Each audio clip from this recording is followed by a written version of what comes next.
So my project is going to be Weird and Wonderful Photography, final major project by me. So for my final major project, I'm going to create a series of photos that display the weird and wonderful world of surrealism and double exposure photography. My aim is to create unconventional images that challenges the minds and promotes that it's okay not to fit in with the norm and to stand out for being different. The reason for choosing this topic is because I think it will showcase my progression of photography skills and editing skills from over the last 3 years as well. It will also push me to expand on these skills, which will result in me creating at least 2 photos displaying my love of unconventional photography that will be worthy of hanging on a gallery wall. My target audience is going to be 16 to 45-year-olds. The reason for choosing this target audience is because I think the age group is more open-minded and like to look for the escapes of the normal everyday life. Therefore, I think they would be able to relate to my photography more. I also think even though everyone and all ages can enjoy my final printed photos just for being a piece of art, not all ages or age groups can appreciate the work that goes into it, as children and elderly tend not to see the digital side of it because of their age. This is also why I think my work is more suited to the target group that I've chosen.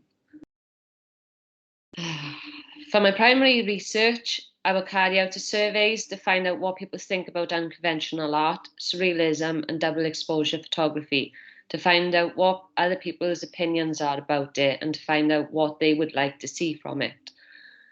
For my secondary research, I will carry out extensive research on the history of surrealism and double exposure.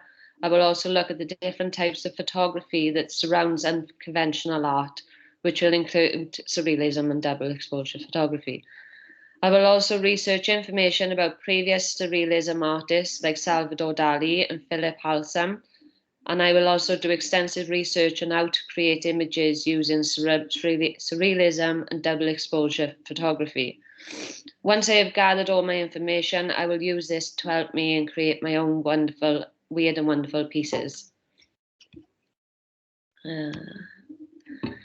So my skills and equipment, the skills that I will be demonstrating for my final major project are good punctuality skills, working within a deadline, extensive research skills, creative and digital skills, showcasing my photography skills and editing skills to a professional standard. The equipment I will need for my final major project is a Sony camera, Adobe software, internet, computer, tripod, and Lightroom if I'm going to use the traditional method of double exposure. And finally, for my problems and solutions, one of the main problems that could occur if I decide that I want to create double exposure photography the traditional way, I might not have the resources available to me when I need it. What I mean by this is that I would need to use a Lightroom to develop the images, and with little knowledge of using one, that would mean I would need to be trained.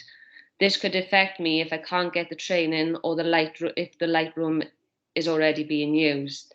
If I find this does become an issue, though, I will investigate the modern way of creating double exposure photography through digital cameras and editing software. I don't think my work should be affected by this, though, as both the traditional and modern way should both result in creating great unconventional images. That's done, I think.